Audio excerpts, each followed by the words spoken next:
اعوذ باللہ من الشیطان الرجیم بسم اللہ الرحمن الرحیم الحمد للہ رب العالمین والصلاة والسلام علی افضل الخلق محمد وآلہ الطیبین الطاہرین۔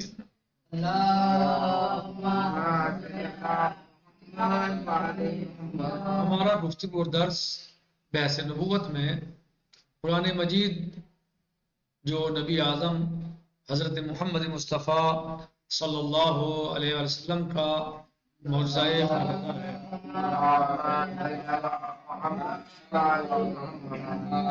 اس معجزہ خالدہ کے بارے میں ہماری گفتگو جاری و ساری ہے۔ گزشتہ دروس میں ہم نے بہت سی باتوں کو بیان کیا اور اب ہمارا 8ویں سبق میں جو موضوع چل رہا ہے وہ قرآن اور جدید علمی انکشافات کے سلسلے میں ہے۔ کل ہم نے یعنی گزشتہ درس میں بعض باتوں کو بیان کیا اور آج ہم قرآن اور قوت جاذبہ کے قانون کے بارے میں گفتگو کرتے ہیں۔ کہہ رہے ہیں کہ مشہور سائنسداں نیوٹن سے پہلے کسی نے بھی کشش ثقل کے قانون کو مکمل طور پر دریافت نہیں کیا تھا۔ نیوٹن جو ہے وہ ایک مشہور سائنسداں کہ جس نے مثلا جو ہے وہ یا جس سے پہلے کسی نے بھی کشش ثقل کے قانون کو مکمل طور پر دریافت نہیں کیا تھا۔ کشش ہے کہ اپنی طرف کھینچنا، کسی بھی چیز کو اپنی طرف کھینچنا۔ کہہ رہے ہیں کہ نیوٹن سے پہلے اس قانون کے بارے میں کسی نے بھی دریافت نہیں کیا تھا۔ کہتے ہیں کہ ایک دن نیوٹن سیب کے درخت کے نیچے بیٹھا ہوا تھا کہ ایک سیب درخت سے ٹوٹ کر زمین پر گر گیا۔ اس معمولی اور عام سے واقعے نے اسے فکر کی نئی راہوں سے آشنا کیا۔ یعنی وہ درخت کے نیچے بیٹھا ہوا تھا، ایک سیب جو ہے وہ درخت سے ٹوٹا اور زمین پر گرا، تو جیسے ہی وہ زمین پر گرا تو اس سیب کے درخت سے ٹوٹ کر زمین پر گرنے نے نیوٹن کو سوچنے پر مجبور کر دیا کہ اسے کس چیز نے زمین پر گرا دیا ہے، اسے آسمان پر کیوں نہیں گیا، یعنی کون سی ایسی چیز ہے کہ جو زمین پر جو ہے وہ اسے کھینچ رہی ہے، یہ زمین کی طرف آیا ہے جبکہ یہ بیچ میں تھا، یعنی جو ہے یہ درخت کے اوپر تھا، یہ اوپر بھی جا سکتا تھا، نیچے ہی کیوں آیا ہے، یہ سوچنے پر اسے مجبور کر دیا۔ اور اس کے لیے اس واقعے نے فکر کی نئی راہوں کو کھول دیا اور نئی راہوں سے اسے آشنا کیا، اور وہ کئی سال سوچتا رہا کہ یہ کون سی طاقت ہے کہ جس نے سیب کو اپنی طرف کھینچ لیا ہے، جس نے سیب کو اپنی طرف کھینچ لیا، سیب درخت سے ٹوٹ کر آسمان کی طرف کیوں نہیں گیا؟ اور پھر سال کی سوچ و وچار کے نتیجے میں اس نے قانون جاذبہ یا کشش ثقل کا انکشاف کیا، جس سے ثابت ہوا کہ دو جسم ایک دوسرے کو مخصوص فاصلہ رکھتے ہوئے کھینچتے ہیں، دو جسم ایک دوسرے کو مخصوص فاصلہ رکھتے ہوئے، ایک خاص فاصلہ رکھتے ہوئے اپنی طرف کھینچتے ہیں۔ اس قانون کے انکشاف کی روشنی میں منظم نظام شمسی کو ثابت کیا گیا کہ بہت بڑے بڑے کرات اپنے مدار میں سورج کے گرد کیوں گھومتے ہیں، وہ مدار سے نکل ایک دوسرے سے ٹکراتے کیوں نہیں یا ایک دوسرے پر گر کیوں نہیں جاتے؟ وہ کون سی قدرت ہے کہ جس نے اس لامتناہی فضا میں ایک دقیق دائرے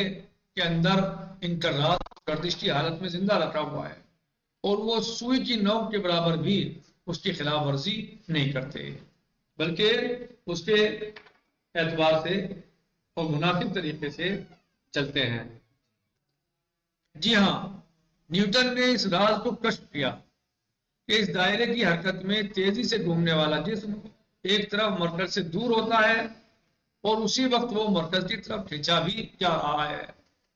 نیوٹن نے کیا راز کو کشف کیا؟ نیوٹن نے اس راز کو کشف کیا کہ اس دائرے کی حرکت میں تیزی سے گھومنے والا جسم ایک طرف مرکز سے دور ہوتا ہے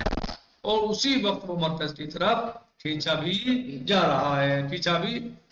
ہے۔ یہ قانون دافعہ جاذبہ نے جس کو متعادل حالت میں رکھا ہوا کہ وہ اپنے مدار میں رہنے پر مجبور ہے، یعنی ایک طرف سے جو ہے وہ جسم جو ہے دوسری طرف کھنچ رہا ہے، لیکن جیسے وہ مرکز یعنی جو ہے وہ ایک طرف مرکز سے دور ہوتا ہے اور اسی وقت وہ مرکز کی طرف کھینچا بھی جا رہا ہے، یعنی یہ کیا ہے؟ یہ قانون دافعہ و جاذبہ ہے، جس نے جسم کو متعادل یعنی جو ہے وہ متعادل طریقے سے حالت میں متعادل حالت میں رکھا ہوا ہے کہ وہ اپنے مدار میں رہنے پر مجبور ہے۔ لیکن ان تمام حقائق کو قرآن مجید سورہ رعد المبارکہ کی دوسری آیت میں، آیت نمبر 2 میں 1400 سال قبل بیان کر چکا ہے، یعنی اس راز کو، ان حقائق کو اللہ عز و جل نے اپنی کتاب عظیم قرآن مجید میں اس راز کو 1400 سال پہلے بیان فرمایا۔ سورہ مبارکہ رعد آیت نمبر 2 اللہ عز و جل ارشاد فرماتا ہے، بسم اللہ الرحمن الرحیم، اللہ الذی رفع السماوات بغیر عمد ترونها ثم استوى على العرش وسخر الشمس والقمر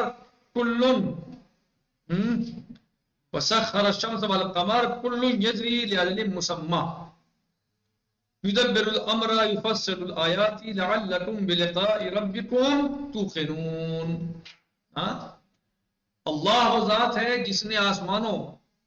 کو تمہاری نظر آنے والے ستونوں کے بغیر یعنی غیر مرئی ستونوں کے ساتھ بلند کیا، پھر اس نے عرش پر سلطنت استوار کی اور سورج اور چاند کو مسخر کیا، ان میں سے ہر ایک مقررہ مدت کے لیے چل رہا ہے،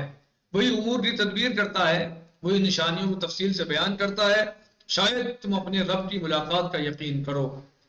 صحیح، یعنی کب اللہ عز و جل نے فرمایا؟ 1400 سال پہلے، اللہ الذی رفع السماوات بغیر عمد ترونها، اللہ عز و جل نے آسمانوں کو بلند کیا، اللہ عز و جل نے آسمانوں کو بلند کیا بغیر ستونوں کے، ایسے ستون جنہیں تم دیکھتے ہو وہ ستون نہیں ہے، اس میں نہیں پائے جاتے وہ ستون جو تم دیکھتے ہو۔ صحیح، تو 1400 سال پہلے اللہ عز و جل نے یہ قرآن مجید میں بیان فرمایا،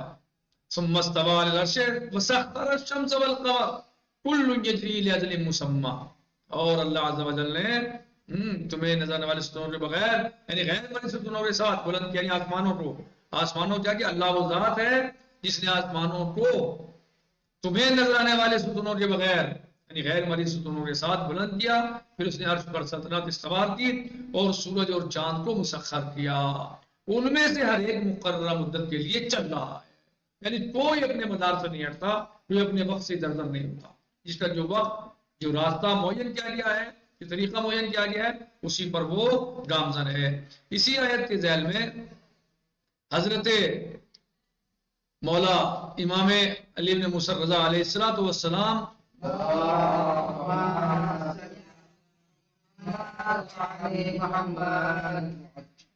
منقول ایک حدیث میں ارشاد ہوا، آپ علیہ السلام فرماتے ہیں، الیس اللہ یقول بغیر عمد ترونها قلت بلا قال ثم عمد لكن لا ترونها ثم عمد لكن لا ترونها، کیا خدا نہیں فرماتا کہ تمہیں نظر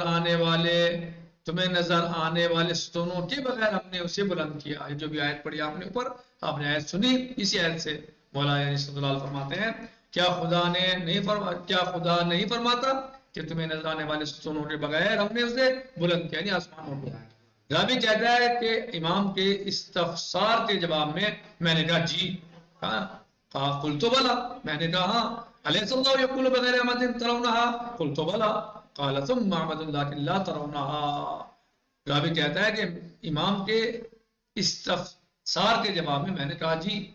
ہاں، جی ہاں، امام علیہ السلام نے فرمایا لہذا ستون موجود ہیں مگر تم انہیں نہیں دیکھ سکتے،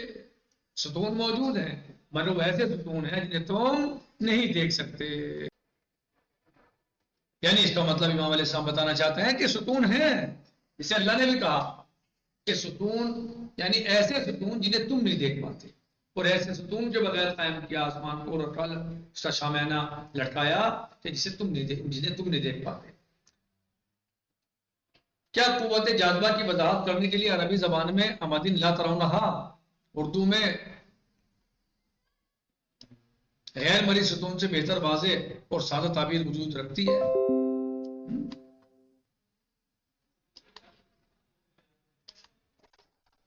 ایک اور حدیث میں حضرت امیر المومنین علی بن ابی طالب علیہ السلام ارشاد فرماتے ہیں،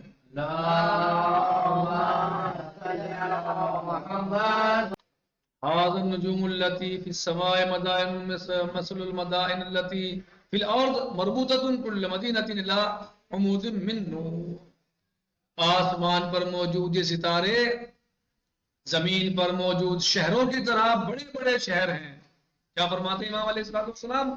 آسمان پر موجود یہ ستارے زمین پر موجود شہروں کی طرح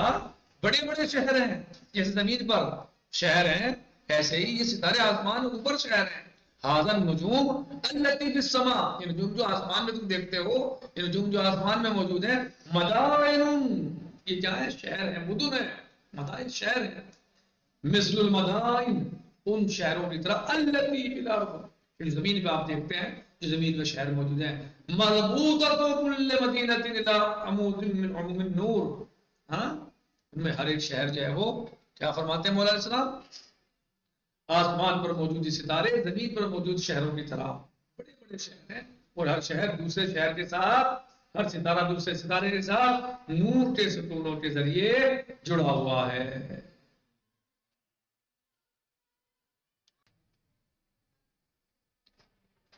اس جدید دور میں سائنسداں اور ماہرین فلکیات تسلیم کرتے ہیں کہ آسمان پر موجود ستاروں میں سے کروڑوں ستارے ایسے ہیں کہ جن پر زندگی اور عقل رکھنے والے اجسام موجود ہیں، اگرچہ ستارے ابھی تک انسان کی دسترس میں نہیں ہیں۔ یعنی وہ چیز جو نیوٹن نے ایک سیب کے گرنے کے بعد، سیب کے پیڑ سے ٹوٹنے کے بعد، زمین پر گرنے کے بعد جو اس میں تحقیق کی اور اس نے جستجو کی، وہ نتیجے پر پہنچا قوت جاذبہ کے بارے میں۔ یعنی قرآن کریم اس کو، ان چیزوں کو، ان معاملات کو، ان مسائل کو 1400 سال پہلے اٹھا چکا ہے اور بیان کر چکا ہے۔ 1400 سال پہلے ان سوالوں کو حل کر چکا ہے، یعنی قرآن کریم ان باتوں کو بیان کر چکا ہے۔ اور قرآن کریم کے ساتھ ساتھ معلم قرآن امیر المومنین علی بن ابی طالب علیہ السلام اور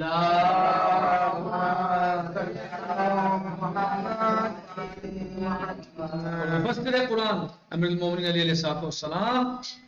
اور آپ کے فرزند امام رضا علیہ السلام بیان کر چکے ہیں۔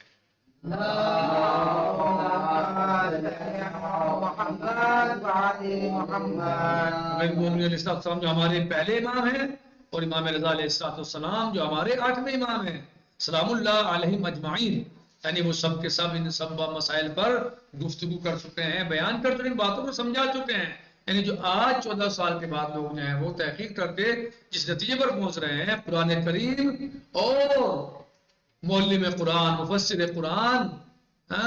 اور ائمہ اہل بیت علیہ السلام، اہل بیت علیہ السلام، ان تمام باتوں کو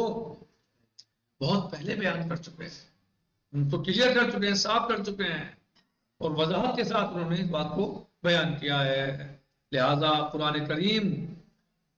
نے بہت ساری چیزیں ایسی اس وقت پہ بیان کی جو آج جو ہے وہ ثابت ہو رہی ہیں، اور آج لوگ ان کو سمجھ رہے ہیں کہ ہاں واقعی قرآن کریم 14 سال پہلے جو بیان کیا تھا، جو بتایا تھا، وہ حقیقت پر مبنی ہے۔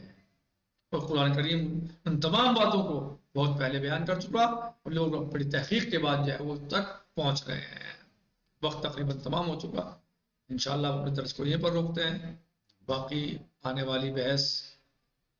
جو ہے انشاءاللہ زمین کی اپنے گرد اور سورج کی گرد گردش، یہ انشاءاللہ اس کو ہم کل بیان کریں گے۔ الحمدللہ رب العالمین، وصلی اللہ علی سیدنا و نبینا محمد وآلہ الطیبین الطاہرین۔